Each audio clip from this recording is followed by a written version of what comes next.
In this presentation, I will introduce you to the multidimensional arrays. So let's get started. First, I will define multidimensional array and then I will give you the syntax of the multidimensional array. Let's first define multidimensional arrays.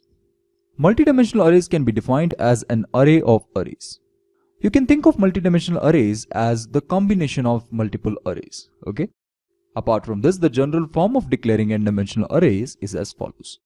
You have to specify the data type, then the name of the array, and then these square brackets, and inside these square brackets you have to put these sizes. That is the number of elements. Like for example, suppose I want to declare a two-dimensional array, then it should look like this. You have to specify the data type, the name, and these sizes. Okay? If you want to declare a three-dimensional array, then it should look like this. And for four-dimensional array, you have to specify one more size. Okay? I will discuss in details about them in the upcoming lectures. Like what is two-dimensional array and what is three-dimensional array. Okay, I will discuss them in the upcoming lectures.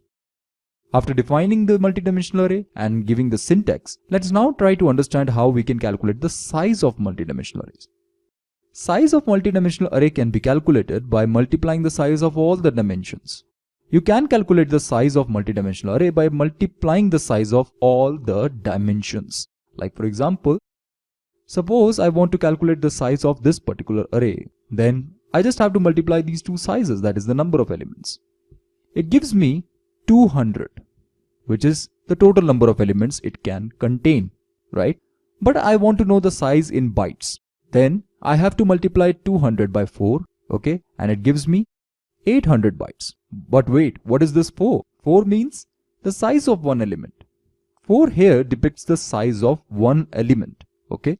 So that is why I'm specifying 4 here.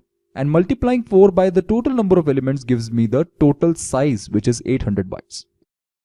Now suppose I want to calculate the size of this particular array, then I have to multiply all these three sizes. And it gives me the total number of elements. Here size means the number of elements, please remember. And I want to determine the size in bytes, then I have to multiply 800 by 4, which gives me 3200 bytes. Here I'm multiplying 800 by 4 because I'm assuming that the size of one integer in my machine is 4 bytes. It can be anything, depends from machine to machine, okay?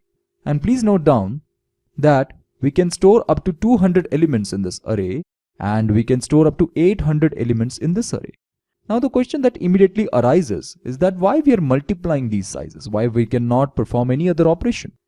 We will see why in the next lecture. Thank you.